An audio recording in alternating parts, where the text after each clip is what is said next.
Going everybody, RGT Nexus here. I am here today to show you what I believe is the best drift build in for speed heat. I know there's a lot of controversy between this. Some say the Viper and a lot love the 350Z. My opinion on why the RX7 is hands down way better than the 350Z at least is just the fact of how agile it is, and I believe its ability to chain is a lot easier than the 350Z as well as the initial drift. So I'm just going to go ahead in here and show you what I have set up on it. So I do have the 3.8 liter V6. I know I'm also a diehard Yankel fan. I love rotors, and it just doesn't fit my needs with how I have this this build spec'd. So I'm just going to stick with the V6. It also, I believe, it sounds extremely nice. So of course, everything ultimate. I am running the single turbo on this build just for the fact that going up hills is not really a problem with this thing, because it has plenty of torque. As you can see at 780, that is plenty going uphill, especially in a drift car. And I am running a pro suspension. I did a lot of testing, and of course other YouTube content creators have helped with this idea, but I just find this suspension to work extremely well, especially sometimes even off-road. It handles pretty decently because I do race in this build quite often against all my buddies. I am running sport brakes.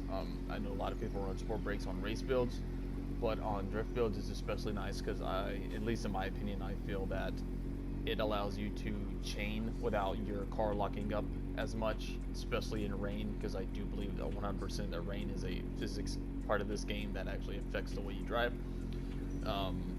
I also drive in manual 100% of the time, so shifting down to chain into a corner without sport brakes makes it lock up sometimes, and I just have a little bit less of an issue with sport brakes. It doesn't do as much, which I really like. Of course, drag tires, everybody knows that for drift builds. Besides a wheelie, you just can't go wrong with them. I am running here a 6-speed. I just think it's a nice medium. I don't ever have to go into 7-speed, and I stick around 3rd to 4th gear when drifting in this build, so it's just got some kind of a nice medium. I'm running a showcase differential. It just handles really nicely. The initial drifts with this differential is really nice too. I like the way it goes into drifts. It has a really nice angle, and of course your auxiliary and passive here, just typical stuff. So now I'm just gonna go ahead and go out and show you how it performs a little bit. Just a quick little build. It's not very hard. You know, a lot of people do build videos for drift cars, and they're all relatively the same, but I haven't really seen many RX7 drift builds, and this one's different from most I've seen. So we'll just show you a little bit what it can do. As I was saying, I believe it's a lot more agile than the 350Z. Get to the city here real quick.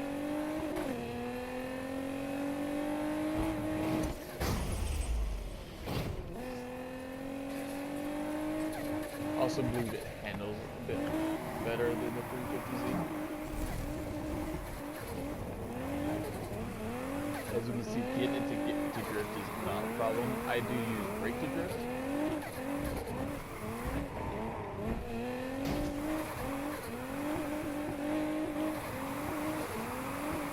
And it handles so smoothly, it's just perfect. I have tried the 350Z, I do have a 350Z, and I will rarely ever touch anything like this RX7.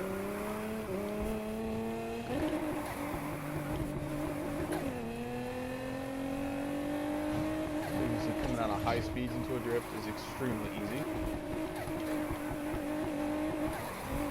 And chaining with those brakes just makes it a lot smoother, especially when I do use the brake to drift like there. It doesn't lock up as much, especially when I'm trying like long angles.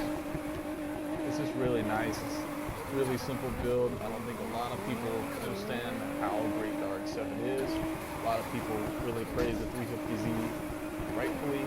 I just honestly believe the RX7 is hands down a better drift car. As you can see, it's a lot easier to get into initial drifts too from standstill. With the 350Z, it can be kind of aggravating sometimes. I just tap the brake and there you go.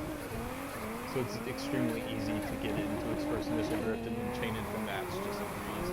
It's very smooth. It's not wonky at all. Its angles are perfect for how I play. And it does pretty well in races too. I mean, I beat my buddies in 400s all the time. They're not race racers, but they make mistakes. I'm able to drift around them. So that's just a little preview of it here. I hope you enjoyed the video. Make sure you like, comment, and subscribe. Let me know if this build worked out better for you than whatever drift build you're working, whether it be the 370Z or something else. I possibly should have a lot more videos coming out soon. I've been working really hard on them. Have a great day. This is RGT Nexus. Take care, fam.